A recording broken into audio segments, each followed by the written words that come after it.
एक ओंकार सतनाम करता पुरख निर्भव निर्वैर अकाल मूरत अजूनी सैभं गुर प्रसाद। अंग 146वां। सलोक महला दूजा। महला दूजा मीन्स ये गुरु अंगद देव जी की रचना है। अठी पहरी अठ खंड नावा खंड शरीर तिस विच नवनिधि नाम एक भाल है गुणी गहीर। करमवंती सालाहिया नानक कर गुर पीर।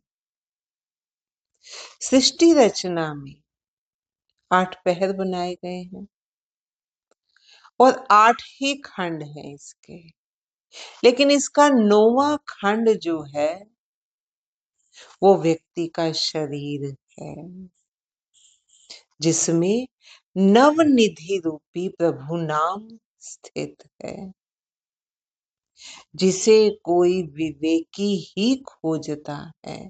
कोई गुणों वाला, कोई विवेकी जन ही उसको खोज सकता है, जो गुणवान होगा, गुणवान, जो गुणों को धारण करने वाला, जो गहीर, जो विवेकी होगा, वो उसको खोज पाता है। उसी ने उसकी खोज की है इस शरीर में। करमवंती सालाहिया नानक कर गुर पीर। कर्मवंती, अच्छे कर्मों वाली जो है, जो गुणों को संभालने वाली है, उन्होंने इस नाम को प्रभु की शरण में आकर पा लिया है। प्रभु को गुरु करके, गुरु पीर, प्रभु को पा लिया है। कैसे? गुरु को मानकर, गुरु के उपदेशों, गुरु की शिक्षा को मानकर, गुरु की शरण में जाकर। चौथे पहर सबाहे कै सुरतियां उपजे चाओ। सुबह के चौथे पहर में जो ऊंची सुरती वाले हैं, उनके मन में प्रभु नाम के लिए उत्साह पैदा होता है। सुबह के चौथे पहर क्यों ऊंची सुरती वाले भी? क्यों? क्योंकि जिनकी सुरती जागृत नहीं है, ऊंची नहीं है, वो तो सोने में ही बिता। जिन जो ऊंची सुरती वाले, ऊंची सुरती वाले कौन है? जिन्होंने प्रभु को जाना, वो प्रभु नाम के उत्साह से, वो सुबह उठकर चौथे पहर में जो ऊंची सुरती वाले लोग हैं, उनके मन में प्रभु नाम के लिए उत्साह पैदा होता है। वो उसी उत्साह से भी उठते हैं। हमें और आगे बढ़ना, और आगे बढ़ना, आनंद आना शुरू हो गया। फिर उस आनंद में बने रहने की चाहना है, वही उत्साह है जो उनको फिर बार बार उठा देता है। वो इस वक्त को संभाल लेते हैं। तिना दरियावा से दोस्ती मन मुख सच्चा नाम। वे नाम के प्रवाह को मन में धारण करने वाले उन गुरुमुखों के साथ दोस्ती बनाते हैं, जिनके मन में और मुंह में सच्चा नाम बसता है, जो इस चौथे पहर को संभालते हैं, जो ऊंची सुरती वाले को। फिर वो अपनी दोस्ती भी उन्हीं के साथ करते हैं, जिनके मन में और मुख में सच्चा नाम, जो सच्चे गुणमुख हैं। उथे अमृत वली कर्मी हुए पसा। गुरुमुखों की संगत में, गुरुमुखों की संगत में करते हैं, क्योंकि गुरुमुखों की संगत में नाम रूपी अमृत बांटा जाता है और प्रभु कृपा से उनको नाम का दान प्राप्त होता है। कंचन काया कसिए वन्नी चढ़ चढ़ाए। इस कंचन रूपी काया को कसौटी पर कस लिया जाता है। एक्चुअल उसकी परख की जाती है कि सच्चा खरा सोना है या नहीं। करते हो ना चेक, चकमक के पत्थर पर रगड़ कर सोना चेक किया जाता है। बाहर से तो सारे ही पीले चमकदार लगते हैं, अंदर से देखा जाता है कि वास्तविकता में ये सोना है या नहीं। ऐसे ही बाहर से कोई भी वेश बना दे, अंदर से परखा जाता है, उसको कसौटी पर परखा जाता है। इस कंचन रूपी काया को कसौटी पर कस लिया जाता है। जब वो संगत में बैठते हैं तो अंदर से निखरने लगते हैं और उस पर नाम की सुंदर आभा बन जाती है, क्योंकि संगति भी अब बन, जहाँ प्रभु नाम ही बस रहा है हर एक के मन। अब वो जो नाम की सुंदरता है वो उसकी आभा बन जाती है। देखते हैं ना, कभी किसी ऐसे को देखा हो जो नाम में पूरी तरह से लीन है, उसकी आभा देखो। एक आम इंसान की आभा देखो। आम इंसान के चेहरे पर दुख कलेश उसी की रेखाएं दिखेंगी। जो प्रभु नाम में लीन है वो फिर अंदर बाहर से प्रभु में है। उसकी एक अलग सी आभा।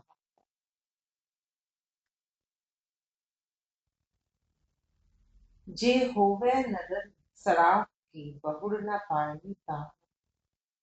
यदि प्रभु रूपी सुनार की कृपा हो जाए, वो पहचान जाए खरे और खोटे को, उसकी कृपा हो जाए। असली खरा और खोटा तो उसकी कृपा से हो। यदि प्रभु रूपी सुनार की कृपा हो जाए तो इस शरीर को पुनः आवागमन के चक्कर में तपना नहीं पड़ता। सत्ती पहली सत भला बहिए पड़ेगा पाप। बाकी के सातों पहर भला आचरण बनाने के लिए विद्वान गुरुमुखों के पास बैठना चाहिए, क्योंकि ओथे पाप पुण्य विचारिए कूड़े घटे रास। सुबह सुबह के पहर को तो कह रहे हैं, एक 8 पहर होते हैं ना, 8 पहर 8 खंड, पहले लाइन में आया नवा खंड से। 8 पहर में से एक पहर उठकर, जो सुबह का पहला, सुबह सुबह का, रात का जो चौथा पहर करते हैं, उस पहर में उठकर प्रभु नाम को संभालना चाहिए। प्रभु के गुणों का गान, गुणों का अनुवाद करना चाहिए। प्रभु नाम सुमिरन करना चाहिए। फिर आप कसौटी पर कसे जाओगे एक अलग आभा के साथ, प्रभु के गुणों की आभा के साथ। और बाकी के साथ पहर क्या करना चाहिए? बाकी के सातों पहर भला आचरण बनाने वाले विद्वान गुरुमुखों के पास बैठना चाहिए। क्यों? क्योंकि वहां पाप पुण्य कर्मों पर विचार किया जाता है और व्यक्ति की झूठ की पूंजी में कमी आ जाती है। उथे खोटे सटिए खरे कीचे साबास। ऐसी संगत में खोटे कर्मों को हटा दिया जाता है और खरे कर्मों की प्रशंसा की जाती है। अब गुणों को धीरे धीरे हटा दिया जाता है और गुणों की प्रशंसा की जाती है। बोलन फादल नाम का दुख सुख खसने पार। हे नानक, वहां यह भी पता चलता है जब ऐसी संगत में बैठो, विद्वानों की, विवेकियों की, गुरुमुखों की संगत। हे नानक, वहां यह भी पता चल जाता है कि दुख सुख सब प्रभु स्वयं ही देता है। इसीलिए किसी दुख पर अफसोस प्रकट करना व्यर्थ है। महला दूजा। पौन गुरु पाणी पिता माता धरत नहीं, दिनस रात दो दाया दाई। दोबारा करते हैं। दिनस रात दो दाई दाया खेले सगल जगत। वायु गुरु है, पानी सबका पिता है और विशाल धरती सबकी माँ। ये हम कितनी ही बार सुनते हैं, कितनी ही बार पढ़ते हैं। थोड़ा सा इसको समझते हैं। वायु गुरु है। गुरु क्या है? ज्ञान फैलाता है, ज्ञान बांटता है। ऐसे ही वायु है जो सभी चीजों का संचार कर रही है, जो हर तरह की खुशबू का संचार करती है, जो हर गैस का संचार करती है। जितने भी वाइब्रेशंस हैं, जितनी भी वाइब्रेशंस हैं, वो सभी उसी में काम करती है, वही उनका संचार करती है। जो हम बोलते हैं और किसी को सुनाई देता है, वो भी अगर हवा ना हो बीच में, तो वो एक जगह से दूसरी जगह नहीं पहुंच सकती आवाज, क्योंकि उसको भी एक मीडियम चाहिए। वो मीडियम हवा देती है। जैसे गुरु गुरु ज्ञान पाता है, ऐसे ही ये जीवन का संचार करने वाला, इसीलिए गुरु है। पानी सबका पिता है, विशाल धरती सबकी माँ है। पानी पिता है क्योंकि पानी में ही जीवन है, पानी से ही जीवन है। धरती भी उपजाऊ तभी होती है जब उसको पानी मिलता है, बिना पानी के वो बेकार है। ऐसे ही माँ और बाप है, दोनों के अलग अलग होने से बात नहीं बनती। तो जल से ही जीवन है। ऐसे तो धरती और भी प्लैनेट्स पर है, वहां क्यों नहीं है जीवन? क्योंकि जल नहीं है। तो पिता जल और विशाल धरती सबकी माँ है, सबको अन्न देने वाली है, सबको स्थान देने वाली है, धैर्यवान है। उसको जो कुछ मर्जी, कोई कुछ जो उसके ऊपर कुछ फेंके या हाल चलाए, उसको फर्क नहीं पड़ता। वो इतनी धैर्यवान, वो सबको खाना देने वाली, सबको संभालने वाली, अपने आंचल में रखने वाली, सबको रहने की जगह, खाने का सामान देने, उसी में ही बीज पनपते हैं। विशाल धरती सबकी माँ है, दिनस रात दोई दाई दाई खेले सतत। दिन रात दोनों खेलने वाली धाए और सेवक के साथ।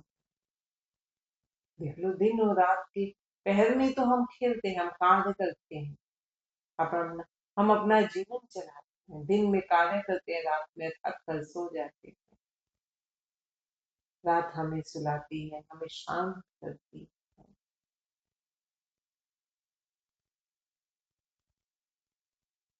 जिसकी गोद दिन और रात की है, जिसकी गोद में सारा संसार खेल रहा है। चंगियाइयां बुरियाइयां वाचे तम अगु, कर्मी आपो आपनी के मेरे के।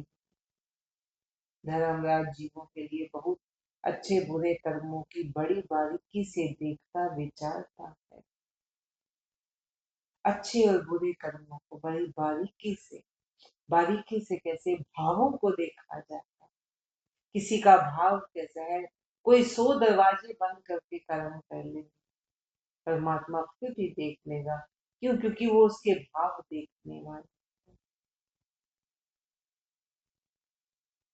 कर्मी आपको आपनी के मेरे, अपने अपने कर्मों के कारण ही कई जीव प्रभु के पास पहुंचते जा रहे हैं और कई उससे दूर होते चले जा रहे हैं। जिन्हें नाम ध्याया गए मसक्कत भार, जिन्होंने प्रभु नाम का सुमिरन किया है, वे अपनी मेहनत से सफल हो गए। नानक ते मुख उजले और कहती छुट्टी ना। उनके अपने मुख तो उज्जवल होते ही हैं और उनके साथ अनेकों अन्य भी मुक्त हो जाते हैं। पौड़ी, सच्चा भोजन खाओ सतगुरु दसे, सच्चे ही पते आई सच वेद से आई। सतगुरु ही बताता है कि वास्तविक भोजन प्रभु का प्रेम ही है। ऐसा भोजन खाने वाला व्यक्ति सत्य में ही लीन हो जाता है। वास्तविक भोजन प्रभु का प्रेम ही है। क्यों क्यों कहा गया? क्योंकि आत्मा परमात्मा परमात्मा का अंश है। उसका इस जीवन में आने का उद्देश्य ही ये है कि मैं उससे अपने जो मेरा मूल है मैं उससे मिल सकूं। उससे मिलने के लिए, उस दूरी को तय करने के लिए उसे जो चाहिए वो है प्रभु नाम। उसको और कुछ नहीं चाहिए। प्रभु नाम मिलेगा तो वो उसकी जरूरत पूरी होगी, वो अपने मूल तक पहुंच सकती है। मन मन ऐसा है कि उसको लाख चीजें ला कर देगा, लेकिन वो नहीं ला कर देगा जो उसको चाहिए। जबकि उसकी असली भूख प्रभु का प्रेम है। आत्मा को प्रभु का प्रेम चाहिए। जो हम भूख कहते हैं वो शरीर की भूख है, वो मन की भूख है। सच्चा भोजन भाव सतगुरु दस्य। सतगुरु ने भी बताता है कि वास्तविक भोजन प्रभु का प्रेम ही है। सच्चे ही पतियाई सच विद से। ऐसा भोजन खाने वाला व्यक्ति सत्य में लीन हो जाता है और सत्य में ही खिला रहता है। आत्मा को वो मिल गया जो उसकी भूख थी, वो खिले रहती है। सच्चे ओट गिरा निज धर रसिया।